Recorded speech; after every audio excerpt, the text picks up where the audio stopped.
Football season is just around the corner, believe it or not. But obviously, with the big interruption in everything, including football, caused by the COVID-19 pandemic, there's questions all around about how players are continuing to develop during this difficult time. And here to talk about that is a guy who knows a little bit of something about developing players. We're joined by Dr. Dutch Franz. He is a psychologist who specializes in sports. Dr. Franz, thanks for your time. Yeah, thank you. It's good to be here. It's I good want to to see talk. you again. Yeah, it's good to see you. Last time we were together, you were trying to get me to embarrass myself on the Reps VR virtual reality system, and if I remember correctly, I acquitted myself pretty well You to the did. to You the did VR pretty system. well. We didn't embarrass you nearly as much as we were hoping. Well, there's still time. Don't worry. Right. I want to ask you a little bit about the pandemic and its effect on players. Obviously, there's been more or less a halt to practices during this time, but that isn't necessarily going to cut it whenever whether rubber meets the road and we do pick back up. So as far as the effect of the pandemic on what you're seeing in development, what really strikes you as far as that's concerned? Yeah, this is an interesting and kind of unprecedented time. So, in my work as a performance psychologist, working with elite athletes in Division I championship programs, right? I routinely see a developmental arc that is supported by science. And in the first 1 to 2 years following the entrance to a higher level of play, so middle school to high school to college, college to pro or to the Olympics, something like that, there's a dramatic developmental advancement in the athlete. And what's happening is the brain is literally building new pathways and reinforcing those high performance pathways through repetition.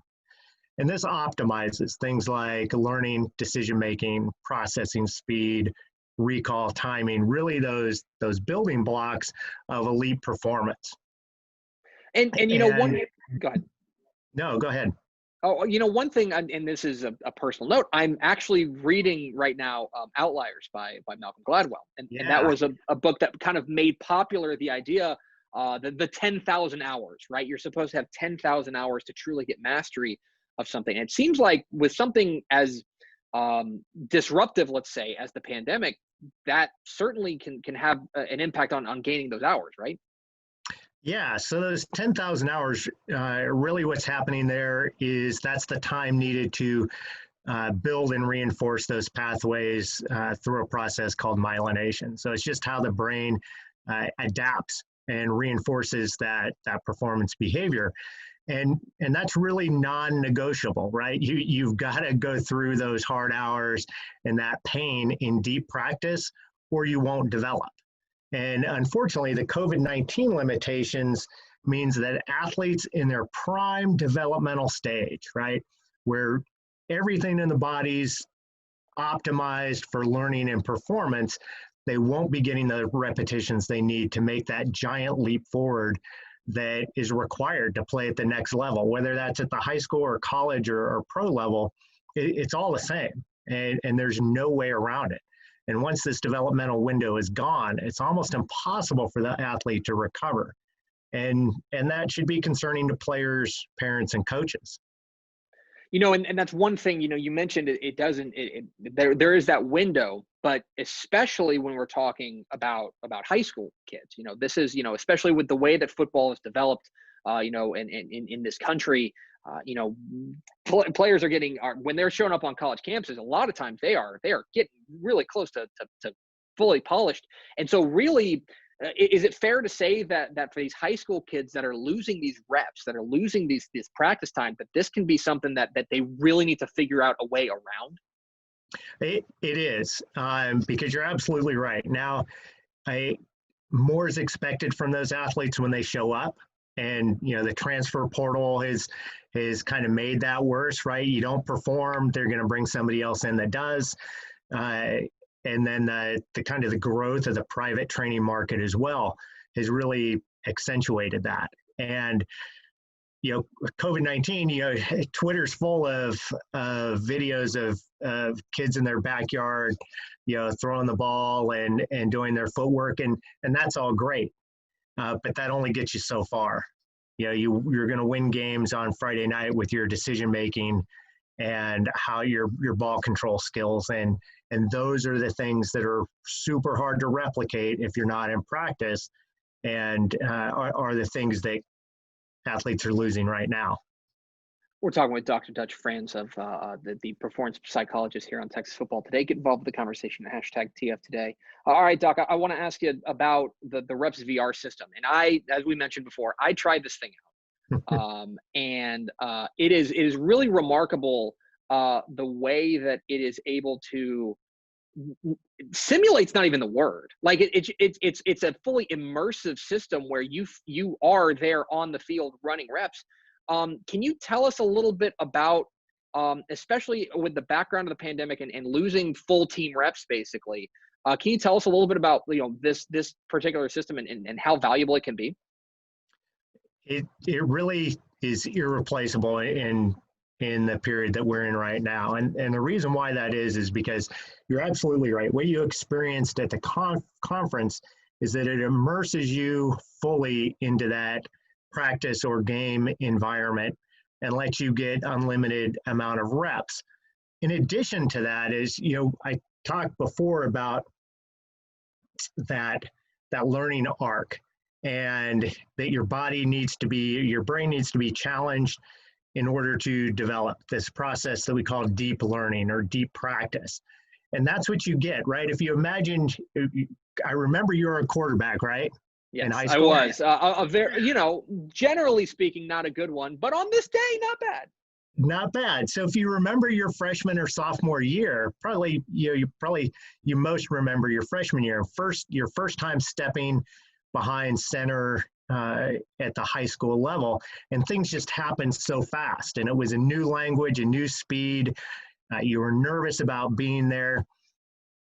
All of those things are the things that help your brain click in and start developing, started that maturation process, that learning process.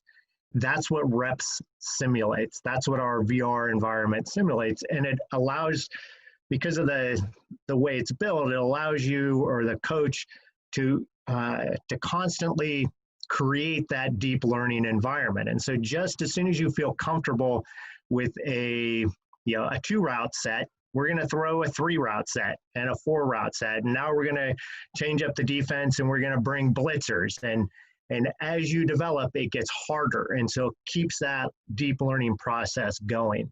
And if you're not getting that in practice, which most schools aren't, there's no other way to get it. I mean, there just isn't. Yeah, it seems like it's one of those things that you're either doing or you're not. Like it's kind of it's a zero-sum game that you have to have these kinds of reps in order to train. And if you're not getting them, then plain and simple, you're just going to fall behind. Yeah. And so now if you're a freshman or a sophomore, you're going into those critical playing years of a junior and a senior without that experience. And so you're behind from the get-go, and you're never going to catch up.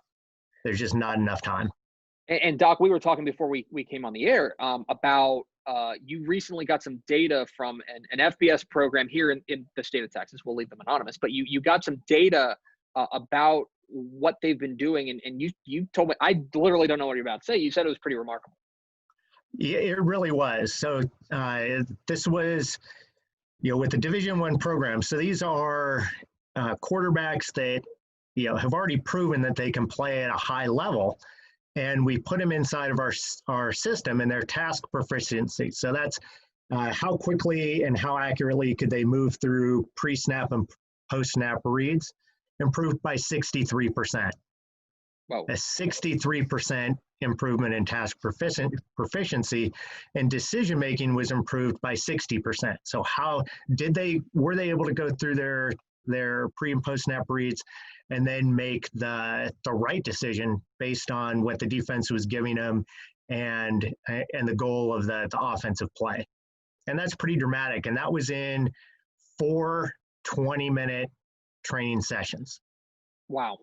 That is remarkable. You weren't lying to me. That's pretty amazing. But it just speaks to kind of what you were talking about how it's one of the things that, like, you keep saying the word non-negotiable, and that just stuck in my mind. Like, this isn't something you can replace. This isn't something that you can find a way around. More importantly, you're either just getting these reps or you're not. And it seems like the numbers really bear that out. It's really true. And I talked to a coach just earlier this week who's using this system. He's implementing it with his athletes, and he's been installing offenses long enough that he knows where the problems are going to occur, where most quarterbacks are going to fall and stumble with the installation. He did that install in reps. They stumbled through it, but they improved, they learned, they went out onto the field and executed at 100%. And so you just saved all that field practice time with everybody there, and those quarterbacks were just burning through it. And Dr. Franz, you were telling me a little bit earlier that I think we think of this as being coaches are going to buy this for their program, or program's going to buy it for itself. But you were mentioning that this is starting to get even more personal now. It really is. So one of the things that's happened with the COVID-19 environment is parents are starting to clue in that they're not able to send their kids to camps in the summer. Most of those are closed down. And so they realize, how are their kids going to get the repetitions? How are they going to get this learning if there's nothing available? And so we're starting to get calls from parents, and particularly one that stuck in mind, a great Texas football mom. And talking to her on the phone was like talking to a coach. And she said, we don't know what practice is going to look like. We don't know if we're going to have a full game schedule. And I'm concerned that my son's not going to get the reps. She actually said the word reps that he needs to develop. And so she got a system for her home. And we started, coaching her on how to use it with her son. We have coaches that are available to help him learn within the system. And it was neat. Personally, it was satisfying as a performance psychologist to be able to help an athlete that was looking for a solution that wasn't being provided anywhere else. That was pretty neat. He's Dr. Dutch Franz. He is a performance psychologist. Check out repsvr.com for more information. Dr. Franz, appreciate your time. All right. Hey, thank you.